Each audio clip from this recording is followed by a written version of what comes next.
So we're out here at Tidewater. I'm here with Chris Cooper. And Chris, out of all the great golf courses in the area, this may be the most beautiful. I tell you, man, we're proud of it. It's in great shape.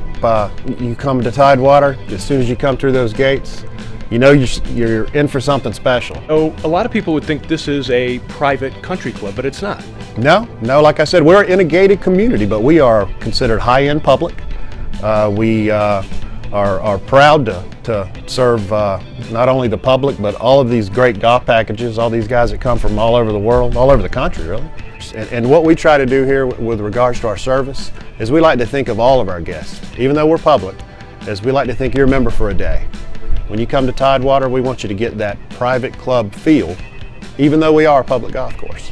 When you play this golf course the first time, you're going to see that you start here in the woods, so to speak, a parkland style golf course, and then after you play a first couple holes on both sides, number 1 and 2, you drive out onto the salt marshes of the Cherry Grove Inlet, and then you play around back into the trees of parkland style again, then you break out on the other side and you'll play along the Intercoastal Waterway, and then you go back on the back and you jump back to the salt marsh again, and then you come back parkland style finishing up here. So marsh a lot of places, beautiful trees. We've taken great care into making sure that our experience is not one that you'll get anywhere else here in Myrtle Beach. Let's talk about the 12th and the 13th holes, because these two are kind of, I know you don't have a signature hole, but these are really the two I think that stand out to people. Yeah, without a doubt. Like I said, when you play 10 and 11, you're here in the trees, and you break out on that Cherry Grove Salt Marsh, and number 12 is a really nice par 3. The green's a peninsula style green, sits way out into the marsh.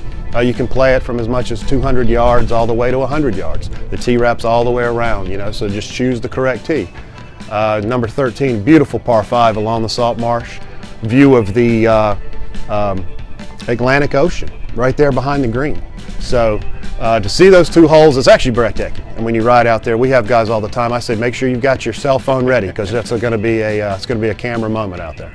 So when you're playing that par 5 though, is it worth not hitting the driver? Is it better to maybe hit the 3-wood, 5-wood, 4-iron? Well, it's always about the wind out here, so if you get some helping wind, yeah, you can get to that green in 2. The green's really well guarded though. There's bunkers everywhere. It's 3-tier, so you need to make sure you get up near the green. You don't want to be standing back there and trying to hit something long in there. You need to get up near the green. But yeah, it's all with the wind there. If it's into the wind, yeah, you need to make sure you go ahead and play, hey, this is going to be a 3-shot hole, and play it accordingly. But if you get a little helping wind, which you do quite a bit, especially during the summer, you can go ahead, if you hit a good tee ball, you can take a chance to hit it on there in 2.